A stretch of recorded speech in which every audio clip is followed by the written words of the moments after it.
Monday afternoon, everybody. Welcome back down to my library of chaos. Yeah, it's definitely going to be chaos here like next week. I'll get into that soon. But this is going to be my August slash mostly September book haul. Yeah. So I decided to film this video a little bit earlier because, I got a lot of stuff happening starting next week. And I'll just go ahead and cover that right now. So, starting next Friday through Sunday, I'm going to be attending Authorcon 4. And this is an event presented by Scares That Care, STL.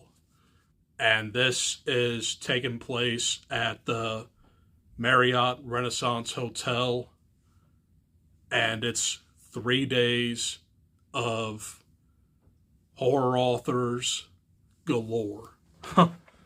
So I'll have like a screenshot here of all the authors that are going to be there. So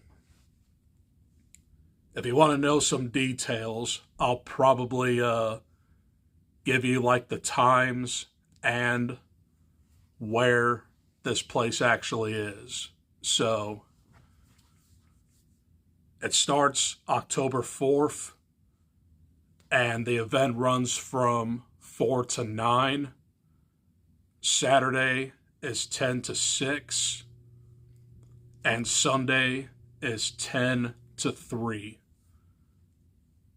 So, just thought I'd hop on here real quick and tell you about it. But you have some hard hitters here. So, if you're interested, I just thought I'd let you know. But go to Scares That Care or type in Authorcon and Google, and all the information will be there. But without further ado, let's go ahead and get into all of the books that I got in the last month and this month. So I'm going to start off with August. I got Cloud on the Cornfield 3, The Church of Friendo. As you see, I'm actually reading this right now. I'm on chapter 10, page 151.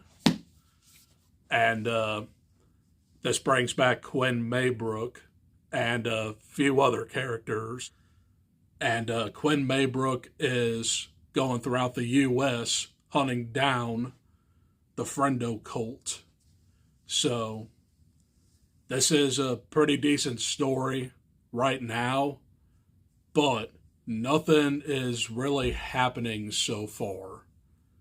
This is literally 448 pages. So I'm nearly halfway through it. But that's what I got in August, and that was the only thing I got in August. And by the way, I'm going to go through my Amazon pile. But this was the first book I got on Amazon. There you go. Followed by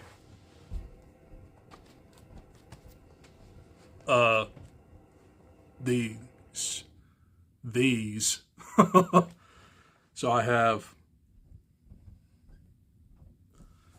7 splatter western novels here that I purchased in September.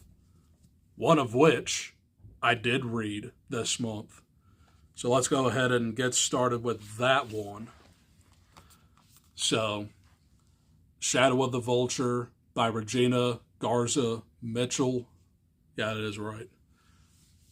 This was the third and final book that I read for my Splatter Western vlog that I did earlier this month. And this one was my least favorite of the three that I read. So, one information, I got that video on the channel, so check it out. But this is about a woman who fought in like the Spanish-American War, and her partner got killed in action, and she becomes reanimated by like a spell that our main character cast upon her. So there is like corrupt Texas Rangers that just go around killing Mexicans. And there's like a witch involved that turns into a vulture or something. This one was weird, and I ended up giving it 3 stars. But that was Shadow of the Vulture. Okay, no particular order. Human-Shaped Fiends by Chandler Morrison. And haven't really showed you this one yet, so I'll read the back of it. Los Angeles, 1854. Felipe Alvitre and a band of teenage outlaws set out on a brutal, seemingly random killing spree across the San Gabriel Valley, igniting the ire of the Los Angeles citizens. Sheriff James Barton wrestles with the rapidly escalating crime rate and a populace that demands more from their corrupt do-nothing legal system as the bodies begin to pile up. The crimes of the young Alvitre gang become symbolic of a greater frustration, and the sheriff faces mounting pressure to bring the outlaws to justice. His greatest battle, however, comes from within, and his responsibilities soon play second fiddle to his struggles with addiction and his toxic, unrequited love for a mysterious prostitute. So, I never really read from Chandler Morrison yet, but he wrote Dead Inside, which I hear is pretty wild. But this has been an author that I've been really wanting to check out. So this one goes to 145. So that was one of the books I got from Amazon. Human-Shaped Fiends by Chandler Morrison. And that cover is awesome as well. Moving on, I'm going to move that closer. There we go. No Guilt, A Bloodshed by John Baltisberger. And I'm going to read the back of this as well. 1859. Malachi Ben Palachi, a Ukrainian Jew and soldier of fortune who has made his way through the world fueled by blood and pain, has been enlisted to hunt down Dragon, the depraved and malevolent priest who incited the pogroms before fleeing to California. But the profane holy man has more than blood on his hands. He has stolen a box that holds terrible evil. Now the town of Brody is infested with hungry demons and dangerous men, all standing between Malachi and the priest. But Malachi will stop at nothing to find Dragon and bring his twisted reign to an end. Malachi is joined by a succubus of terrible power and the silent golem Mishpat as he embarks on a blood-drowned, hatred-fueled battle of wills, bullets, and mutilation that will forever stain the ground of Brody, California. So I don't know what to expect from this one, but we'll see. This one runs at 156. So, yeah. No Guilt, A Bloodshed. The Devoured and the Dead by Christopher Ruffty. And 3 families traveling through the mountains of North Carolina to claim their share of the gold rush become stranded deep in the forest, overwhelmed by the unrelenting snow and frigid temperatures. It doesn't take long for the food supply to run out, for desperation and harmful intentions to set in. When one of their own dies, they commit a depraved act to survive. A depraved act that unleashes a curse that will not stop until every one of them is either devoured or dead. So this gives me like the Donner Party vibes, and almost kind of like a zombie story as well. This one sounded really, really good. This one is probably one of the longer splatter westerns that I have, because this runs at $2.99. But there's that. The Last of the Ravagers by Brian Smith. And let's read this one. Snakebite is a sleepy town in the middle of the Arizona desert. Nothing much exciting ever happens there until that is a terrified bounty hunter rides and raving about monsters in the desert. Shortly thereafter, a stranger named Doyle shows up, a mysterious figure with powerful magic at his command, alternately known as the Lord of the Dead and the Last of the Ravagers. The renegade wizard seeks even greater power, the source of which resides in the heart of Snakebite. As monsters and dead things rise and lay siege to the town, a band of citizens must come together to make a desperate last stand. This one runs at $2.56. So another decent sized one. But this one sounds kind of like fantasy horror and a Western. So that was Last of the Ravagers. And I love this cover. Okay, I got 2 more here. They Built a Gallows for You and Me by Cody Higgins. And this is about, was the threat of death all we needed to die? When smiles act like monsters in the dark who are pretending to be friendly, it's hard to know where to put our trust. As a mysterious sickness starts killing the children in the town of Salina, the townsfolk find themselves distraught and searching for answers. A new family in town seemed to bring forth the illness. Did they bring it with them? Are they causing it to happen? Or did the family stumble into something dark and sinister? Something with witchcraft on its lips. This one runs to $95. So, another shorter one, but this is only like 5 chapters.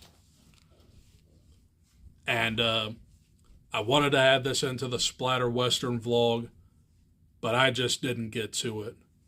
But I have it down here. They Built a Gallows for You and Me.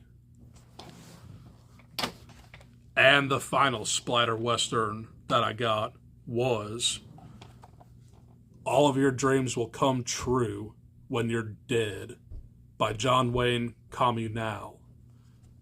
And this is one of the authors who is going to be at Authorcon. So I'll see if I'll be able to meet him. But this one is kind of like cosmic horror. Let's read it. The culling took most of the men from Cochran, Texas, away to a dusty old town that exists between this plain and the next, called Cocytus. Run by a maniacal, power-hungry man named Lycus and his adopted protege daughter, Alistair, he conducts chaos with the help of a group of bandits called Calamity 3. His goal, tip the cosmic scales to bring the void crashing into the world and claim the place of power to which he believes he is owed.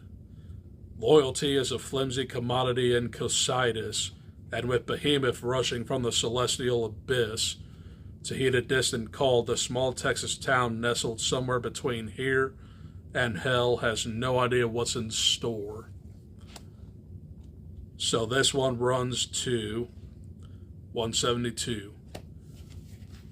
So all these are a little bit under 100 pages, a little bit over 100 pages, and almost 300 pages. So I have a bunch of splatter westerns here. But those are all the splatter westerns I got off of Amazon. But I do have one more to show off. And that is Live Girls by Ray Garton. And right off the bat, vampire strippers. So I'm going to read the back of it. The cult classic that changed vampire fiction forever. The garish neon lights of New York City's Times Square can be very seductive, and so can the promises of dark pleasures on the seedier side streets. To Davy Owen, the lure of a glowing sign advertising Live Girls was too hard to resist. He was looking for a little entertainment. He found instead a nightmare in the form of a beautiful but strangely pale woman.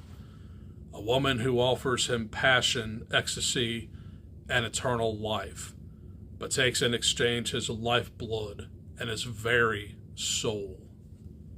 So, I've never really heard of this author, but Criminale talked about this book when he did like the best vampire fiction for his channel. I think that was last year. But this is kind of like a taste on what I want to read in October. So this is actually a pretty large book here. But this one goes to 250 pages. So we will see what happens here. But this is Live Girls by Ray Garton. Okay. Those are all the books that I got off of Amazon. But I'm not done yet. Oh no. These are from Barnes & Noble. Let's get them going. I got Ghost Camera by Darcy Coates. And apparently it's about a camera that predicts death. So I guess this is pretty much going for her vision on Say Cheese and Die. Again, I really need to get to Darcy Coates. Eventually I will. I have a lot to choose from. But that was Ghost Camera. Taking a break from horror, I have My Darkest Prayer by S.A. Cosby. And this is the only S.A. Cosby that I don't have, but now I do. And I'm going to read the back of this. I handled the bodies. Whether it's working at his cousin's funeral home or tossing around the local riffraff at his favorite bar, Nathan Waymaker is a man who knows how to handle the bodies. A former Marine and Sheriff's deputy, Nathan has built a reputation in a small southern town as a man who can help when no one else can. When a beloved local minister is found dead, his parishioners ask Nathan to investigate. But things get complicated, and Nathan must use all his varied skills to navigate the murky waters of small-town corruption. Even his dark secrets of his own threaten to come to the surface. Now, earlier this year, I read Razorblade Tears, and that ended up being my favorite book of the year by far. So, yeah, I want to read more of S.A. Cosby. and I definitely can't wait to read another one of his. He writes very fast-paced action thriller, and he is actually going to be doing a live reading at Authorcon with Maurice Broadus. He'll be there on Saturday, and I'm hoping that I can listen in. And I do believe that they're actually doing a live panel together as well. So there's another author that will probably be at Authorcon, My Darkest Prayer by S.A. Cosby. Followed by So Thirsty by Rachel Harrison. And look at that, a vampire novel. So I grabbed this on a whim to see if I can possibly get to it in October. So I'm going to read the flap here. A woman must learn to take life by the throat after a night out leads to irrevocable changes in this juicy, thrilling novel. USA Today best-selling author of Such Sharp Teeth and Black Sheep. Sloane Parker is dreading her birthday. She doesn't need a reminder she's getting older or that she's feeling indifferent about her own life. Her husband surprises her with a birthday weekend getaway. Not with him, but with Sloane's longtime best friend, troublemaker extraordinaire Naomi. Sloane anticipates a weekend of wine tasting and cozy robes and strategic avoidance of issues she'd rather not confront, such as her husband's repeated infidelity. But when they arrive at their rental cottage, it becomes clear Naomi has something else in mind. She wants Sloane to stop letting things happen to her, for Sloane to really live.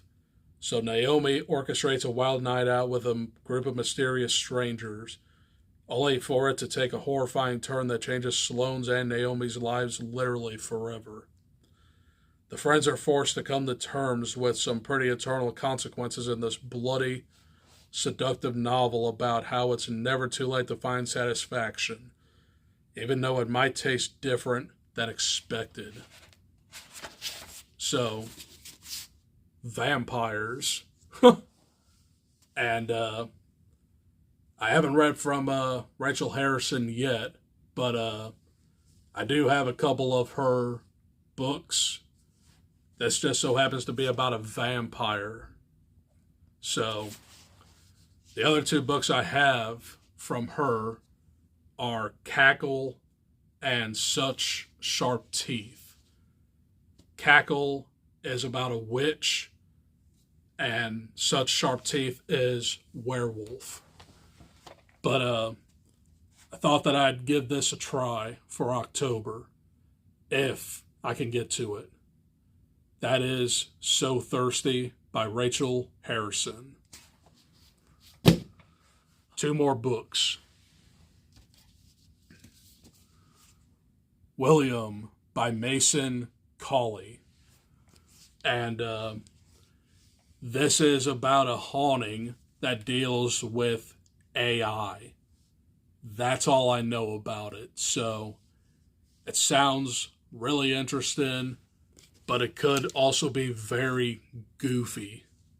So it says, psychological horror meets cyber noir in this one sitting read. A haunted house story in which the haunting is by AI. So, this is rather short, and it only goes to... Hello. It only goes to 213, it looks like. So this should be a very easy read. William. And finally, Heads Will Roll by Josh Winning. So, this is literally about like a summer camp and a massacre, apparently. but I will see what it says. Willow's worst nightmare was being canceled, but the shadows in the woods of Camp Castaway might destroy more than her reputation. After sitcom star Willow tweets herself into infamy and stumbles blind drunk into a swimming pool, her agent ships her off to Camp Castaway. Nestled deep in upstate New York, Castaway is a summer camp for adults who are desperate to leave their mistakes behind. No real names, no phones, no way to call for help. Willow's fellow campers seem okay. Her own favorite actress is even here making a s'more. And did that jaded writer, Danny, just wink at her? But the peaceful vibe is shattered when one of the campers vanishes and Willow finds a mutilated doll's head in her room with a threatening message rolled up inside. Terror grips the group. Campers begin to lose their heads, literally, and disturbing past deeds come to light. Is Willow about to get canceled all over again, this time for good? So, I do have his other book, Burn the Negative, and I never got to it yet. So, this one definitely sounds up my alley. That is, heads will roll.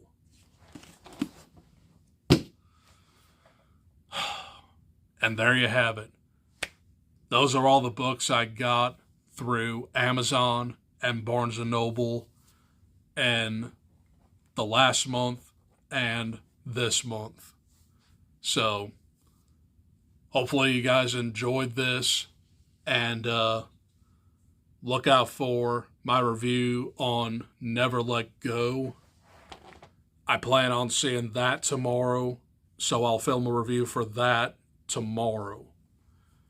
And Friday, I'm going to go see The Wild Robot, and sprinkled in there throughout the week, I'll probably give you guys my October TBR. And you kind of like got like a glimpse of it, but I do have like 2 possible books that I do want to add there. But that's all I got for this video. And if you guys are interested in Authorcon, just give it a Google search and all of the information will be there. Really much looking forward to this event and hoping to get some photos and some books. But I'll see you guys in the next video. Adios. Peace.